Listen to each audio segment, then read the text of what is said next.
नदियापुर गांव में बसंत नाम का एक नौजवान नाविक रहता था। नदियापुर गांव की सीमा में आने जाने के लिए लोगों को नाव का ही सहारा लेना पड़ता था। बसंत एक सीधा साधा नाविक था।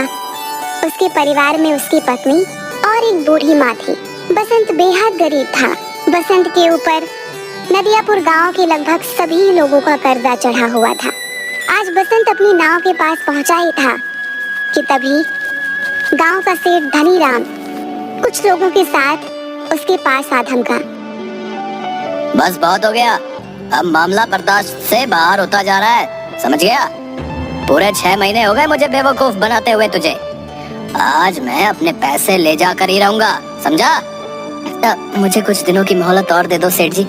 आप तो जानते ही हो कि इस वक्त धंधा कितना मंदा चल रहा है। अबे तेरा धंधा कोई मंदा नहीं चल रहा। सच तो ये है कि तू मेरे पैसे देना ही नहीं चाहता।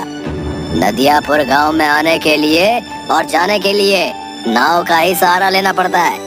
ऊपर से ये इलाका टूरिस्ट इलाके में भी आता है। सैलानियों की कोई कमी नहीं है यहाँ पर।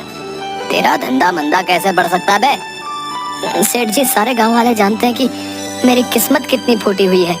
मैं बड़ी मेहनत से पाई पाई इकट्ठा करता हूँ, लेकिन वो पैसे किसी न किसी वजह से मुझसे खर्च हो जाते हैं। बसंत पर सेठ धनीराम बसंत का मजाक उड़ाते हुए अपने लोगों को देखकर बोला, रे सुना तुम लोगों ने? ये बड़ी मेहनत से पाई पाई जोड़कर रकम इकट्ठा करता है और इसे खुद नहीं पता कि इसके पैसे कहाँ खर्च हो जाते हैं बे? इतना कहकर धनीराम गुस्से से बसंत की ओर देखकर बोला, ये क्यों नहीं कहता कि तू एक नंबर का अय्याश है? सारे पैसे अय्याशी में खर्च कर देता है। बेवकूफ आदमी, तुझे कोई और नहीं मिला बेवकूफ बनाने के लिए, है बे? नहीं नहीं, ऐसा मत कहिए सेठ जी। नदियापुर के सारे लोग जानते हैं कि मैं कितना शरीफ हूँ। मेरे घर में मेरी पत्नी और मेरी बूढ़ी माँ रहती है। मैंने तुझसे ये नहीं पूछा कि तेरे घर में कौन कौन रहता है, समझ गया? अरे तेरे घर में तेरी बूढ़ी माँ रहे या तेरी पत्नी, मुझे इससे क्या? मुझे तो बस मेरे पैसे से मतलब है। और रहा सवाल तेरे शरीफ होने का, अरे तूने तो सारे गांव से कर्जा ले रखा है और जहाँ तक मुझे जानकारी है तूने किसी के पैसे नहीं चुकाए। मुझे थोड़ी सी मोहलत और दे दीजिए सेठ जी। मैं वादा करता हूँ कि मैं आपकी एक एक पाई चुका दूंगा। ठीक है, लेकिन इस बार मैं तुझे 10 दिन से ज्यादा की मोहलत नहीं दे सकता। 10 दिन के अंदर अंदर अगर मुझे मेरे पैसे नहीं मिले ना, तो मैं तेरा मकान तुझसे छीन कर तुझे धक्के देकर तेरे मकान से बाहर निकाल दूंगा। समझ में आ गई? इतना कहकर धनीराम वहाँ से चला गया और बसंत अपना मुंह लटकाते हुए अपने काम पर लग गया। शाम को थका हारा बसंत जैसे ही अपने घर पर पहुँचा, उसकी पत्नी बोली, आ गए सेठ जी घर पर? आपके पीछे बहुत सारे मेहमान आपको पूछते हुए आए थे। उन्होंने आपका काफी देर तक इंतजार किया और बेचारे इंतजार करके बहुत थक गए। अभी कुछ देर पहले ही गए हैं। झुमकी, मैं जानता हूँ कि तुम किन की बात कर रही हो। जब तुम सारी बातें जानती हो तो फिर उन सबके कर्ज क्यों नहीं चुका देते? तुम अच्छी तरह से जानती हो झुमकी, पिछले कुछ सालों से मेरे साथ क्या हो रहा है। मैं जब भी कुछ पैसे जमा करता हूँ वो किसी न किसी तरह से खर्च हो जाते हैं। पिछली बार माँ का पैर टूट गया था, उसके इलाज में कितने पैसे खर्च हो गए। उसके बाद चोट लगने से तुम्हारी पसली फ्रैक्चर हो गई थी, उसके इलाज पर कितने पैसे खर्च हो गए। मैं तुम्हारी बातों को समझती हूँ, लेकिन गांव वाले इस बात को नहीं समझते। उन्हें तो बस अपने पैसों से मतलब है और आखिरकार वो तुमसे कब तक पैसे नहीं मांगेंगे? गांव का मुखिया धमकी देकर गया है, अगर तुमने गांव वालों के पैसे नहीं दिए तो वो तुम्हारी नाव छीन लेगा। और सेठ धनीराम मुझे धमकी देकर गया है कि अगर 10 दिन के अंदर मैंने उसके पैसे नहीं दिए तो वो मुझसे मेरा मकान छीन लेगा। मेरी समझ में नहीं आता कि अब मैं क्या करूं। मेरी समझ में नहीं आता, गांव में जितने भी नाविक हैं उन सब की ऐश की चांदी कट रही है। उन सब के मकान देखे हैं तुमने? ऐसा लगता है जैसे कि वो कोई नाव नहीं बल्कि कोई कंपनी चलाते हो। तुम सारा दिन नदी के किनारे क्या करते रहते हो? कितनी बार कह चुका हूँ झुमकी, टूरिस्ट मेरी नाव में नहीं आते। ये क्यों नहीं कहते कि तुम्हारी नाव में गांव के भूखे नंगे लोग ही आकर बैठते हैं? उनसे तुम्हें कितनी आमदनी होती होगी। तुम अपनी नाव में नदियापुर घूमने आए सैलानियों को क्यों नहीं बिठाते? जितने भी नाविक हैं वो झूठ बोलकर टूरिस्ट को अपनी नाव में बैठाकर सिर्फ उन्हें चूना लगाते हैं और मुझे झूठ बोलना नहीं आता। नहीं चाहिए मुझे हराम की कमाई। अरे सच्चाई के देवता, ये धंधा है। ये क्यों नहीं कहते कि तुम्हें धंधा करना ही नहीं आता? जिसे तुम धंधा कह रही हो मैं उसे अच्छा नहीं समझता। मेरी तो किस्मत ही फूटी हुई है कि मुझे तुम्हारे जैसा पति बेवकूफ पति मिला। अगर ऐसे ही हाल रहा ना तो वो दिन दूर नहीं कि जिस दिन तुम्हारी नाव भी तुमसे छीन ली जाएगी। उसके बाद मुझे और माँ जी को इस घर से धक्के देकर बाहर निकाल दिया जाएगा। उसके बाद अपनी सच्चाई के प्रवचन बाहर बैठकर देते रहना। इतना कहकर झुमकी गुस्से से वहां से चली गई। ऐसे ही 10 दिन गुजर गए। 10वें दिन बसंत नदी के किनारे उदास बैठा हुआ गहरी सोच में डूबा हुआ था कि तभी वहां पर धनीराम फिर से आ पहुंचा। याद है ना बसंत, आज तेरा आखिरी दिन है। अब इससे ज्यादा मैं तुझे और मोहलत नहीं दे सकता भाई। शाम को मैं तेरे घर पर आऊंगा वसूली करने के लिए। मेरे पैसे तैयार रखना, नहीं तो अपना बोरिया बिस्तर समेट कर चुपचाप चले जाना। इतना कहकर धनीराम वहां से चला गया। बसंत अपने आप से बोला, अब क्या होगा? पूरे 10 दिन से मेरी नाव में मुश्किल से 20 मुसाफिर भी नहीं बैठे होंगे। मैं धनीराम के पैसे कहाँ से दूंगा? अगर मैंने उसे पैसे नहीं दिए तो वो मेरे परिवार को बेइज्जत करके घर से निकाल देगा। मैं कहाँ जाऊँ, क्या करूँ? बसंत हसरत भरी निगाहों से और नाविकों को देखने लगा जिनकी नाव पर टूरिस्ट सवार थे। तभी बसंत के कानों में एक बूढ़े व्यक्ति का स्वर टकराया। क्या तुम मुझे दूसरी दुनिया के छोर तक छोड़ सकते हो?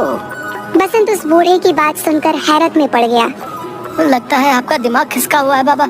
ये कैसी बातें कर रहे हैं आप? मेरा कहने का मतलब ये है बेटा, तुम मुझे इस नदी के दूसरे किनारे पर छोड़ देना। तो सीधे सीधे ये कहिए ना बाबा कि आपको दूसरी सीमा पर उतरना है। ठीक है बाबा, 200 लगेंगे।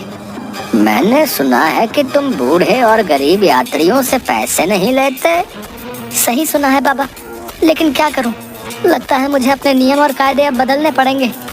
चाहे कितनी भी मुसीबत क्यों ना आ जाए, अपने उसूल इंसान को कभी नहीं बदलने चाहिए। वक्त बदलते हुए देर नहीं लगती। मैं इस वक्त बहुत परेशान हूँ बाबा। जाओ जाकर कोई दूसरी नाव पर बैठ जाओ। लेकिन मुझे तो सिर्फ तुम्हारी ही नाव पर बैठना है, पर मेरे पास पैसे नहीं है तुम्हें देने के लिए। अगर तुम मुझे वहाँ तक छोड़ दोगे तो मैं तुम्हारा एहसानमंद रहूंगा। मेरी पत्नी वहाँ पर इंतजार कर रही है। बूढ़े की बात सुनकर बसंत को बूढ़े के ऊपर तरस आ गया था। ठीक है बाबा, मैं तुम्हारा दिल नहीं तोड़ूंगा। आइए बैठिए, जहाँ आपको जाना है मैं आपको वहाँ छोड़ दूंगा, ठीक है? बसंत की बात सुनकर वह बूढ़ा रहस्यमयी अंदाज में मुस्कुराते हुए बसंत की नाव में बैठ गया। बसंत की नाव नदी के बीच में पहुंची ही थी कि तभी वो बूढ़ा बसंत से बोला, बस मुझे यहीं तक छोड़ दो। बाबा पागल हो गए हो क्या? यहाँ पर तो सिवाय पानी के अलावा कुछ भी नहीं है।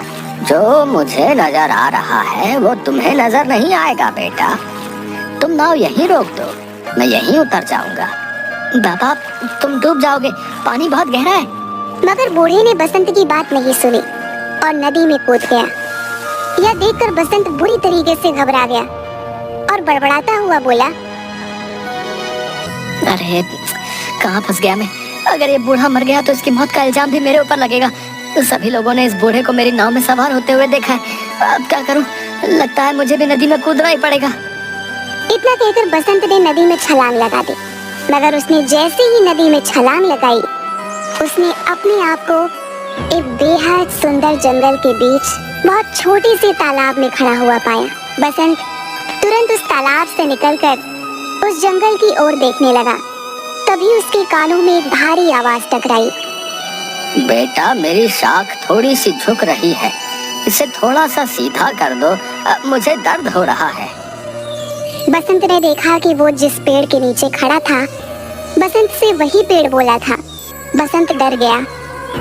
डरो मत, अगर तुम मेरा ये काम करोगे तो मैं तुम्हें आगे का रास्ता बता दूंगा। बसंत ने डरते डरते उस पेड़ की शाख ऊंची कर दी। तभी अचानक बसंत के सामने एक बेहद सुंदर सोने की सड़क बन गई। घबराओ मत, तुमने मेरी मदद की है, इस वजह से ही तुम्हारे लिए ये सोने की सड़क मैंने बना दी है। तुम यहाँ से सीधे राजमहल तक पहुँच जाओगे। लेकिन ये कौन सी जगह है भाई? कुछ देर बाद तुम्हें पता लग जाएगा। तुम जिस रास्ते से यहाँ पर आए हो वो रास्ता सिर्फ शाही लोगों के लिए खुलता है। तुम जरूर कोई खास हो।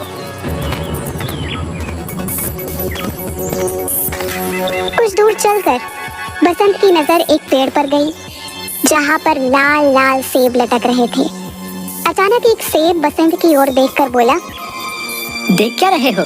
अगर तुम्हें भूख लगी है तो मुझे खा लो। अरे वाह, ये मैं कहाँ आ गया?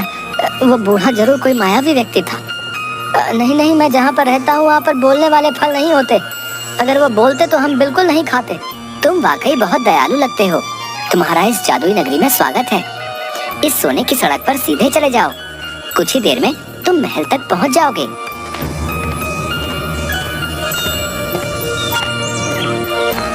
कुछ ही देर में बसंत एक आलीशान महल के सामने पहुंच गया। तभी उसके कंधे पर पीछे से किसी ने हाथ रखा। बसंत ने देखा तो सामने वही बूढ़ा खड़ा उसे देखकर मुस्कुरा रहा था। कौन हो तुम और ये कौन सी जगह है? अचानक वह बूढ़ा एक बेहद सुंदर राजकुमार में तब्दील हो गया। ये सारा का सारा राज्य मेरा है। तुम पृथ्वी पर नहीं बल्कि दूसरी एक जादुई दुनिया में हो। दूसरी दुनिया में? मैं कुछ समझा नहीं। दरअसल नदियापुर गांव की नदी के बीच एक दूसरी जादुई दुनिया का द्वार खुलता है। ये एक जादू की दुनिया है। तुम्हारा महल तो बिल्कुल सोने का मालूम होता है। यहाँ के दरवाजे, यहाँ तक कि सैनिक भी सोने के ही मालूम होते हैं। सोने के मालूम नहीं होते, ये सोने के ही हैं। मैं तुम्हें बहुत दिनों से नाव में बैठा हुआ उदास देख रहा था। मैं जानता हूँ कि तुम बहुत अच्छे स्वभाव के हो और तुम्हारी दुनिया में अच्छे व्यक्तियों के साथ अच्छा बर्ताव नहीं होता, जबकि हमारी दुनिया में ऐसा बिल्कुल नहीं होता। इसलिए मुझे लगा तुम्हारी मदद करनी चाहिए। इतना कहकर वो राजकुमार बसंत को महल के अंदर की ओर ले गया, जहाँ पर सोने के सिक्कों के ढेर लगे हुए थे। ये सारे सोने के सिक्के तुम्हारे हैं। तुम्हारी जितनी मर्जी हो यहाँ से ले जा सकते हो और तुम जब चाहो यहाँ पर आ सकते हो। मगर याद रखना, तुम्हें इस बात को हमेशा रहस्य ही रखना होगा। यहाँ तक कि तुम्हें अपनी पत्नी और माँ को भी इस बारे में कभी नहीं बताना। जिस दिन तुम इस राज को छुपाने में नाकामयाब हो जाओगे, तुम्हारे लिए इस दुनिया के द्वार बंद हो जाएंगे, क्योंकि ये यहाँ का नियम है।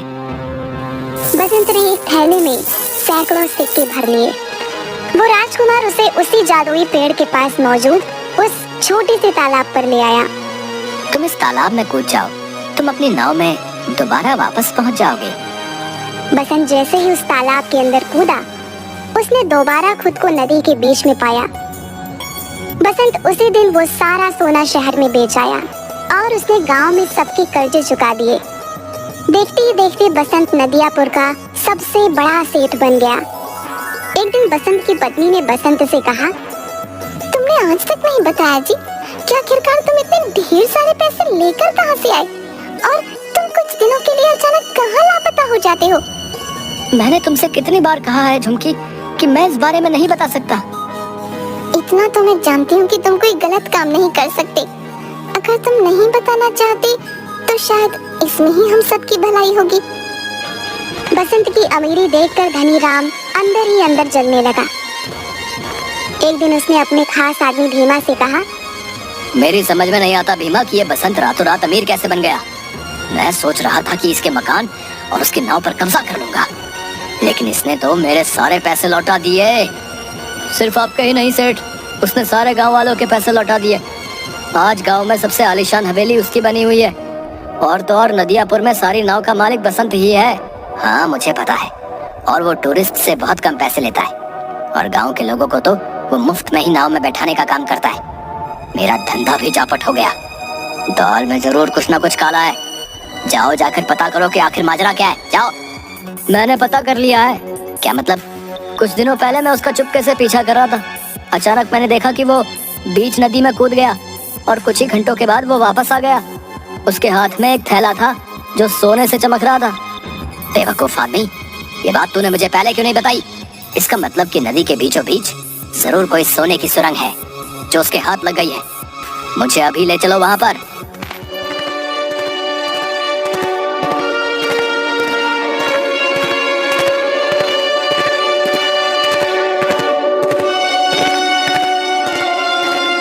कुछ ही देर में सिर्फ धनी राम और भीमा नदी के बीच पहुंच गए। क्या तुम्हें यकीन है भीमा की बसंत यहीं कूदा था? जी, मैंने उसे ठीक इसी जगह छलांग लगाते हुए देखा था। तो फिर देर किस बात की है भीमा? चलो अब हम दोनों साथ साथ कूदकर उस सोने की सुरंग में पहुंच जाते हैं और सारा का सारा सोना आज ही निकाल लेते हैं। आपने तो मेरे मुंह की बात छीन ली। इतना कहकर वह दोनों नदी में कूद गए। अचानक बहुत तेज एक पानी की लहर आई। भीमा और धनीराम डूबकर मर गए। बसंत ने आज तक उस रहस्यमयी कहानी के बारे में किसी को नहीं बताया था।